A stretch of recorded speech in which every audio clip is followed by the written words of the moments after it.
76वें गणतंत्र दिवस के अवसर पर रविवार को प्रदेश के कोने कोने में हर्ष और उल्लास के बीच तिरंगा फहराया गया। इसी कड़ी में मुख्यमंत्री विष्णुदेव साय ने पीजी कॉलेज मैदान अंबिकापुर में आयोजित 76वें गणतंत्र दिवस के मुख्य समारोह के गरिमामय आयोजन में राष्ट्र ध्वज फहराया और परेड की सलामी ली।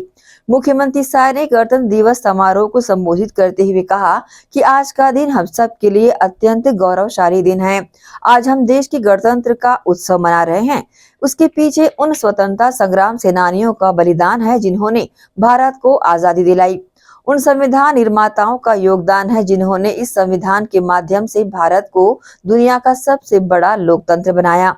उन विभूतियों का योगदान है जो संविधान की रक्षा के लिए हमेशा डटे रहे तथा संविधान के मूल्यों पर चलकर अंत्योदय का कल्याण करते रहे।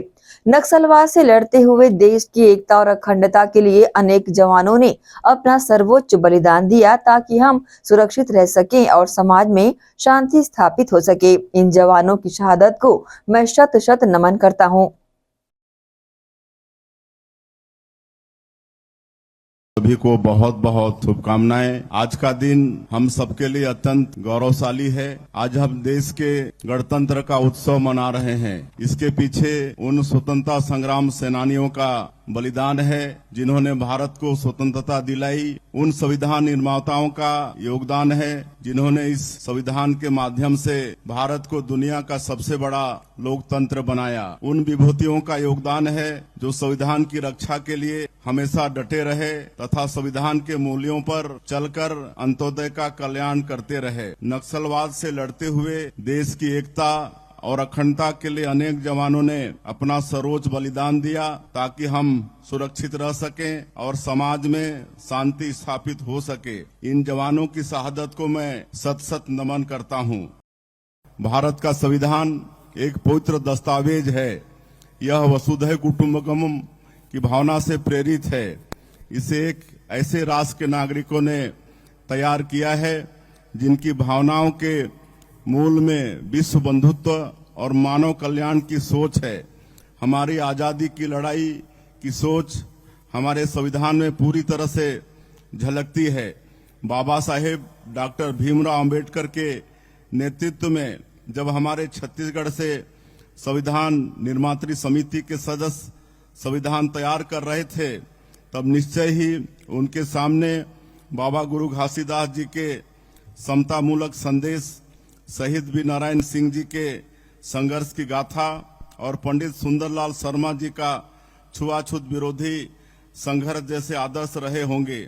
इन सभी के विचारों को बाबा साहेब ने अंतिम ड्राफ्ट के रूप में बहुत सुंदरता से पिरोया था।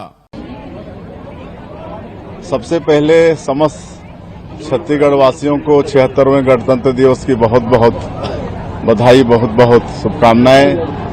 और इस साल हमारा सौभाग्य कि अपने गृह संभाग सरगुजा के मुख्यालय में ध्वजारोहण का सौभाग्य मिला और बहुत अच्छा कार्यक्रम यहां पर रहा।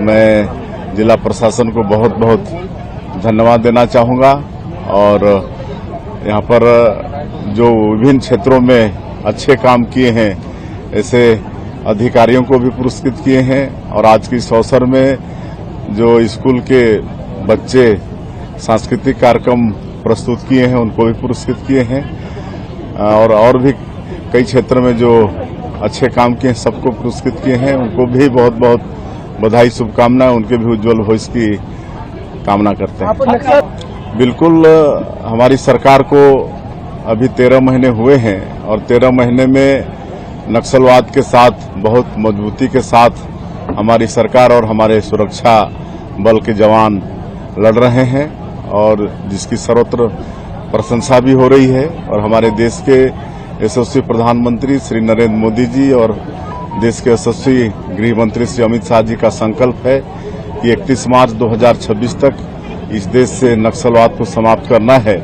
और डबल इंजन की सरकार है, उसका भी लाभ छत्तीसगढ़ को मिल रहा है और हम लोग मजबूती के साथ लड़ाई लड़ रहे हैं। और मुझे पूरा विश्वास है कि हम अपने माननीय प्रधानमंत्री जी और माननीय गृह मंत्री जी के संकल्प को पूरा कर पाएंगे। अब प्रत्याशियों की सूची जारी हो रही है और समय पर ही जारी हो जाएगी, कहे कि 28 तारीख नॉमिनेशन का लास्ट डेट है।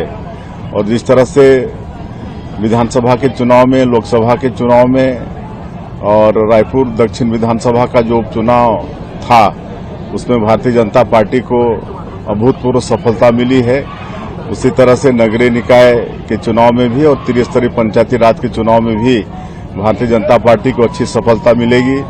क्योंकि आज जो मोदी की गारंटी में हमारी पार्टी का, हमारे प्रधानमंत्री जी का जो वादा था छत्तीसगढ़ की जनता से, उन वादों को पूरा करने में सरकार सफल रही है।